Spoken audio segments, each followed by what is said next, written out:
ஐயா முதல்வர் அவர்கள் எங்களுக்கு 5000 போட்டதுக்கு முக்கிய நன்றி. ஓகே, இந்த செய்தி எப்போ பார்த்தீங்க? பார்த்தோன்னே எப்படி இருக்கு? காலையில் பார்த்தோன்னே ரொம்ப சந்தோஷமாக இருந்தது ஐயா. என்னென்னலாம் இது யூஸ் ஆகும்னு யோசிச்சு வச்சிருக்கீங்க? எங்களுக்கு எல்லாத்துக்குமே யூஸ் ஐயா. பிள்ளைங்களுக்கு யூஸு, எங்களுக்கு ஒரு ஹாஸ்பிட்டல் செலவுக்கு யூஸு, எல்லாத்துக்குமே யூஸ் ஐயா. ஐயாவுக்கு ரொம்ப கோடான கோடி நன்றி ஐயா. அடுத்த முறை அவர் தான் ஐயா ஆட்சிக்கு வருவார்.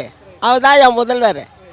மு.க. ஸ்டாலின் ஐயா அவர்கள் தான் முதல்வர், அவர் தான் தலைவர். 5000 ரூபா இந்த அறிவிப்பு வந்தோடனே எப்படி இருந்துச்சு இந்த செய்தி கேட்டு? அறிவிப்பு வர்றதுக்கு முன்னாலே எனக்கு மெசேஜ் வந்துடுச்சுங்க. 8:30க்கெல்லாம் எனக்கு மெசேஜ் வந்துடுச்சு. மாதம் 1000 ரூபாய் வாங்கிட்டு இருந்தோம். இந்த 5000 போட்டால் தான் எனக்கு பெரிய மகிழ்ச்சி. பொங்கலுக்கு 3000 ரூபாய் கொடுத்தாங்க.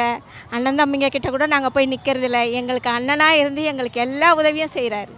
எங்கள் தேவைகள் எல்லாம் நாங்கள் சரி பண்ணிக்கிறோம். இதனால் இதை வச்சு இதெல்லாம் பண்ணலான்னு ஏதாவது கணக்கு போட்டு வச்சுருப்பீங்க? யூஸ்ஃபுல்லாக இருக்கும். ஆமாம், என்னோட மருந்து செலவுக்கு உதவும். என்னோட தேவைகள், நான் எங்கேயாவது போகணும் வரணுன்னாலாம் எனக்கு தேவைக்கு நான் யாரையும் எதிர்பார்க்காத வாழறேன் இந்த காசை வச்சு. அதுதான் சொல்லணுச்சு. இப்போ நம்ம ஹஸ்பண்ட்டை கேட்போம், அப்பாட்ட கேட்டிருந்துருப்போம். ஓகே, இப்போ அந்த மாதிரி இல்லாமல் நம்மளே எனக்கு அண்ணன் தம்பிங்களோட உதவியை கூட நான் எதிர்பார்க்கல. நான் இவர் எனக்கு அண்ணனாக இருந்து எனக்கு எல்லா உதவியும் இதில் தான் நான் செய்துக்கிறேன். அடுத்த முறை ஆட்சிக்கு வந்தால் 1000 ரூபான்றதை 2000 ரூபா உயர்த்தி தரோன்னு சொல்லியிருக்காரு. அது வந்தால் எவ்வளோ ஹெல்ப்ஃபுல்லாக இருக்கும்? நிறைய உதவியாக இருக்கும்.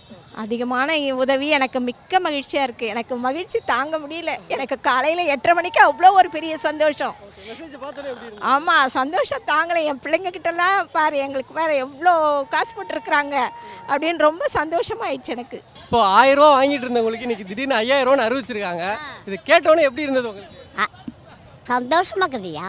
இந்த பணத்தெல்லாம் இது 1000 ரூபா கொடுக்குறாங்க, இப்போ 5000 ரூபா கொடுக்குறாங்க. இதெல்லாம் உங்களுக்கு எதுக்கெல்லாம் யூஸ் ஆகுது? எதுக்கெல்லாம் நீங்கள் யூஸ் பண்ணுறீங்க? பேங்க்கில் போ. ஐயா கிட்டே சொல்லிட்டேன். ஸ்டாலின் ஐயா. பேங்க்கில் போட்டுறீங்க? ஆமாம். சொல்லுங்க. இந்த கரண்ட்டு பில்லு இது எல்லாம் சரி பண்ணி. அடுத்த வாட்டி வந்து 1000 ரூபான்றதை 2000 ரூபா கூட்டி கொடுக்குறேன்னு சொல்லியிருக்காருல்ல, வந்தால் நல்லாயிருக்கும். கண்டிப்பாக ஜெயிக்கணும், வருவார் கண்டிப்பாக.